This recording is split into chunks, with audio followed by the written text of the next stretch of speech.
Okay, we're back out here again. I'm up in the Blue Mountains. I've got one trail camera and one sound recorder I'm going to place in an area that I did visit.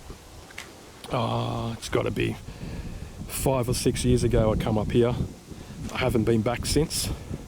I'm just going to see if anything's around this area and basically see what we get once I come and pick up my gear. I'm only going to leave it up here for a week. The sound recorder will probably only go for 6 nights and then die on the 7th day, and that's when I'll pick it up. The trail camera will still have plenty of power, but I'm only going to leave it here for a week, and it's only just to see what other animals are around. I will not be catching a yowie on that trail camera. They just don't go near them. Anyway, let's see what we can find as we walk along, and I've got some... I'll show you actually what I've got in my backpack so you guys can know what I'm carrying, and we'll go from there. Okay, I've got the appropriate gear today. As you can see, I've got my hiking thongs, and yeah, they're pretty comfortable. It's a bit chilly, but nah, hiking thongs are the way to go. If you've never hiked in thongs, you haven't lived. Okay, I'm just showing you what I've got here today. So, in case I find a footprint or anything that's interesting, I've got the plaster of Paris. I have got it double locked in case this stuff is really messy if the bag opens up. I've got a bottle for water. I'm going to be near a creek somewhere, so I can use the water from the creek. I've got cardboard here, and not all the tracks are on level ground, so these can help make a little area where it doesn't let the actual mixture of the plaster of Paris and the water, you know, just run away from the actual print, so it helps to keep it all stable. Got a trail camera here, all new batteries. It can record sound, but I'm not really worried about that. I've got this little digital sound recorder that I've used for well over a decade, and it's been a very useful piece of kit.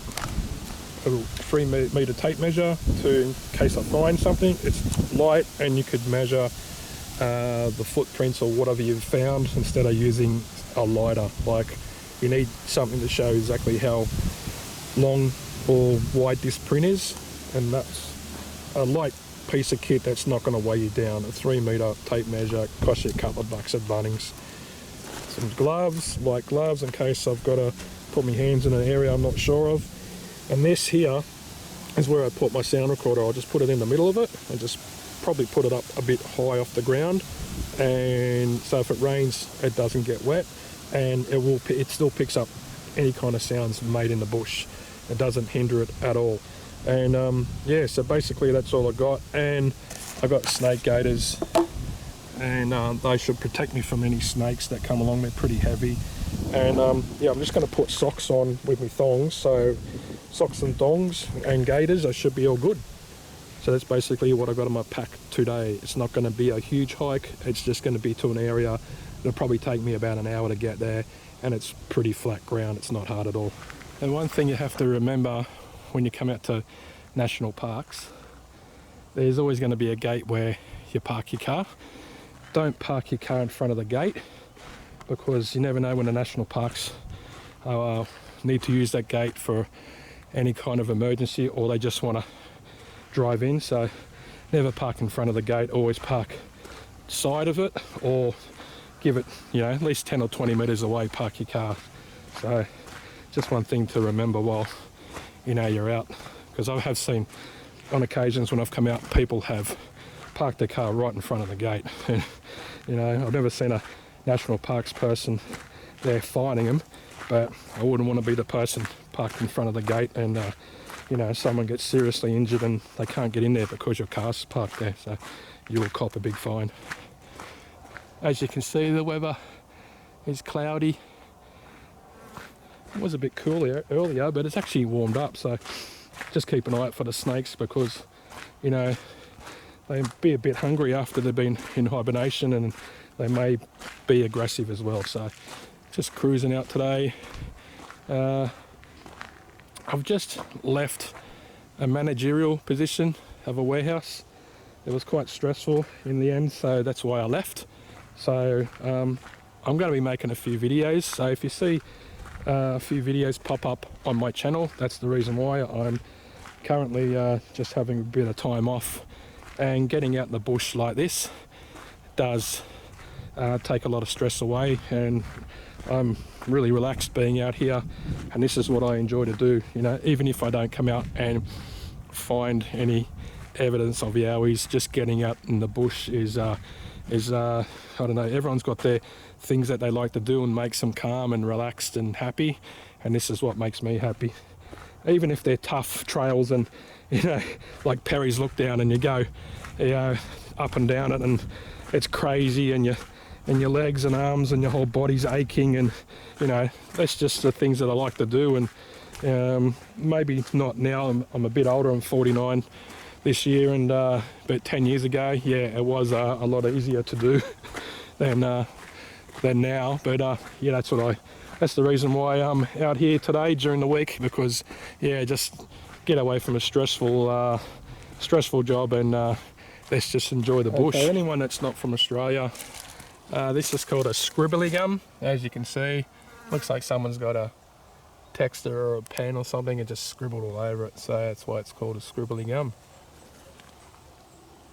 And it's all the way around the bark. One thing I've noticed here that the National Parks has done is put a lot of this crushed rock where the water's seeping out of the ground after the rain, and it's a very good thing, because this would all get washed away. So with the rocks being there, it lets the water trickle through slower and less erosion. So hopefully they can keep this stuff up at other places where more people go, more tourists, there's more, you know, hikers and etc. And it keeps a lot of the bush from eroding away after storms. And because after a storm, the water will take could take a week or two before it slows down. Once it starts draining, now it's draining from up there, so all the water's got to go somewhere, so it drains down to a point, which is here, and if it comes through, it'll just take all the sand with it, and then there's a big hole, and then, you know, it starts eroding the trail away. So yeah, good initiative of just using some broken down crushed rocks to stop the erosion, so thumbs up to the National Parks for that. Okay, I just want to talk about when people go out in the bush and they get their camera and they just take, you know, a heap of photos, and then later on start seeing things in the bush and saying, what do you think this is and what do you think that is, and everyone's got an opinion. Well, there's one there, there's a behind, you can see the tree line right at the back. You can see that black, looks like a figure. It's not, it's just part of a burnt tree stump. And then there's another one which is a part of a burnt tree stump behind that bigger tree. So I could take a photo and then put up there, oh, what do you think of this? I saw this, you know, it moved, and all these kind of things. They're not moving, they're burnt tree stumps, and that's all they are. And I'm giving you the evidence while I'm right here, not now. Like right now, I'm not taking a photo and then, you know, saying, what's this? Well, I know what it is, and most of the times that's all it is. And the good research is, you might take that photo and go, okay, what's this? Before you start posting it online, go back to the area, try and take another photo with similar or same conditions as the original photo, same time of day. If it's cloudy, take it when it's cloudy. If it's clear, crystal day, no clouds around and it's really sunny, take a photo then. And then actually see if you can physically get into the area and then take a photo of what it is, if it's still there. Because it basically is just a burnt tree stump and nothing more. See how the bush is reclaiming this area where it's growing on this trail. It used to be a fire trail years ago, but now the bush is taking it back because the National Parks obviously are not going to use this no more. They've probably made a different trail, and thought we'll just let the bush reclaim this back. So we've got plenty of trees, little ones growing here. They weren't like this before. This is like 6 years ago, so these are only young ones.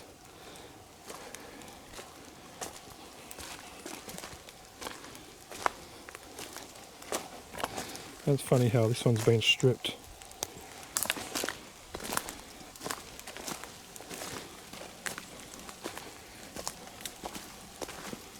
There are signs of animal life around here. See the diggings here, like birds. So there's a lot of animal life around here. It's just can only hear birds at the moment. Can't hear or see any kind of wallabies or anything, but they are around. And there's my first tree break. Like it could be because it just died, but it's always weird that they're pointed towards the trail. So yeah, it's the first one. See how bushy it gets the more that I walk along this old fire trail. You know, the more bush that's fallen over the trail.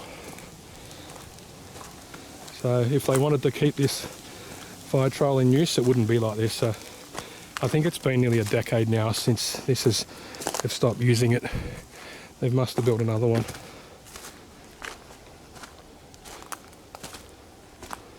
These are the trails I like going on because the main reason no one comes up here that much or at all. People just tend to, like locals, they walk on the main trails with their dogs and have a quick walk for exercise and go back. No tourists are walking down here. Okay, I was just walking along and I heard something make a noise over there. So it could be a roo or a wallaby. More than likely not a wombat because they're more out at night time. They're the only creatures around here that would make a noise other than a yowie. But look, I've made enough noise walking in. So whatever's here knows I'm here.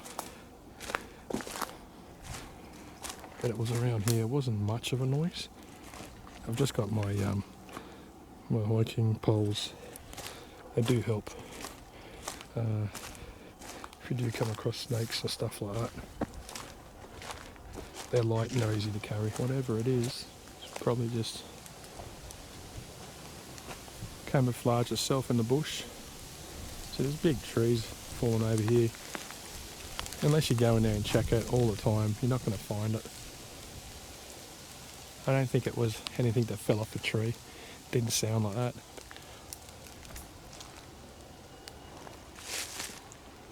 There's nothing that's been stuck in the ground. One tree break, that's all I've seen at the moment. I am finding more and more scat. Could be a fox or a cat, this one. But yeah, it's getting overgrown. There was a structure here I found years ago, but I think it's actually all rotted away and it's all fallen down. But it looked like something had used it to be a bit of a lookout and, you know, sit on top of. And then it was about 2 meters in the air, and there was all these big branches wedged into a tree. I will put that photo up here so you guys can see it, and it's on one of my old videos.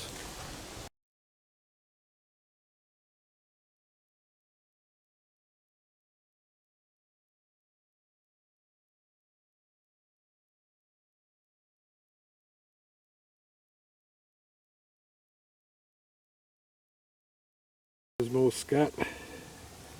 So wombat's usually like a square shape, but that one's been broken up, so you know, could be any kind of native animal along here. Could even be a possum. I'm not sure. I'm not really other than wombats, I'm not really know all my scat off by heart. I'm not an expert on, you know, what animal poos what kind of shape. Just looking at the amount of bark that's around here, there's a heap of it, but always pays a look up here and there, because look at that will come down, and if it does, when you're underneath it, it will kill you. If it hits you in the head, you're dead. That's a big part of a tree, and that's heavy, big couple of 100 kilos.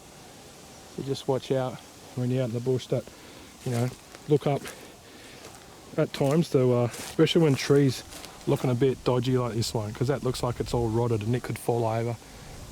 I don't think it's alive, I think it's dead. There's no growth on it at all. So it's a dead one. So yeah, just look out for them ones, and Just stay right away from them like I am right now.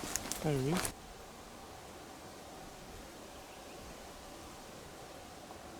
It's a red-tailed one.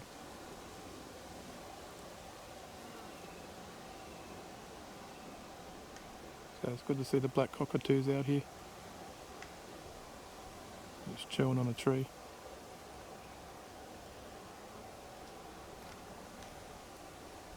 The trees are also a good indication if anything's been coming through this area. Because most of the time, instead of stepping over it, animals will step on it and it leaves that mark in the middle where the bark has all come off. Okay, what I've decided is to head in a bit further than that area, mainly because I could hear the cars and the noises, and the sound recorder would be picking them up, and sometimes them noises go through the bush and it changes the actual noise. Like if a car honks its horn, and it sounds a lot different to what it really is once it travels through the bush, and the sound waves get all mixed up. So I want to get away as far as I can without going too far, and then set my gear up, and I'm going to be closer to water, and it's a lot greener down here than it was up the top. So I've been down this way before, but I'm trying to find that trail that we walked through at night time, and it did look really spooky, so I don't think it's too far away, and I'm going to go down there and set my gear up down there. So turn your mobile phones off, because always when something happens that you think could be like Yowie related or something weird's happening and you want to be quiet, someone will message you or ring you, or something like Facebook noise will go off. So I've had it on, I just realised that someone just tried to ring me, so I'm turning it off. I usually do it, but I forgot to do it. But that's a tip, always turn these bloody things off, because they'll make a noise just when you don't want them to. I found the other track. It's actually a few kilometres from the other one, and a bit of a hike. So it's much drier up here, but when I go in it's going to get more greener. Hopefully set my gear up in the bush there. So I've just got to put my my gaiters on, so they'll protect me from snake bite. And look, right here is some more scat. So there is animals around, and yeah, this one's got a bit of fur or something in it, so it's probably some sort of feral cat or fox or something. So anyway, about to go in, and I'm sure this is going to be a lot, overgrown than the last one. So it's been a few years, so anyway, here we go. As you can see, this trail is really closed in, and pretty much doesn't get hiked much at all. But it's always good when you go through an area and the spider webs are kind of hitting you on the face, because no one's been through here. If they're all broken, someone's walked through here or something's walked through here before you. The spider webs, usually you break them, the next morning they're made again overnight. So that's the first sign of anything along here. There's a bit of a tree break here, and this time it's pointing away from the trail, so not sure what any of that means, but it's a lot of bugs around here and mosquitoes. But yeah, this trail is really overgrown, which is really good. No one's going to come down here. Get scratched up, that's all I'm getting. Every time I go back from doing a hike, my wife's like, how many scratches you got on you? I'm like, oh, just a couple. And you get them from these plants here. Look how spiky that is. Like, I don't want that hitting me in the leg. Okay, other than that blowfly annoying me, listen how quiet it is here. So anything makes a noise here, I'm going to pick up on my sound recorder, and it is pretty green. So I'll set a sound recorder up here, and I might put a trail camera probably 200 metres away from it. But the other side, where the clouds are coming from, is really noisy and really windy. So this is my best bet to set my gear up here, and yeah, let's just see what we pick up. That's the sound recorder in a little cardboard tube with the duct tape around it to keep the water out. It's been quite successful for me, so I just put it near a base of a tree, Alright, now we're going to go and set up the trail camera. I've actually put the trail camera and the sound recorder about, I'd say, let me look at that tree. It's probably, you're saying 20 metres. It's about 20 metres apart. So the only reason I did that is if something's moving around there, hopefully the trail camera can pick it up down here if it comes down this way, and then I can hear what noise it's making and actually see the creature to, you know, and match it up with the noise. So that's just why I've done that. Usually I put them really far apart, but I'm just getting a vibe about this area. It is green and it's not far from the top of the ridge or down in the valley below. So yeah, it's taken me a bit to get here, and I want to get out before it starts raining heavily again, and come back in a week, and fingers crossed, hopefully we got the money shot. Nah, hopefully just see what's lurking around in these areas, and yeah, come out again and keep on researching it. Alright guys, until then, thanks for watching. Hopefully you've enjoyed it. I'll make them as best and as interesting as possible. And as I always say, always hiking thongs.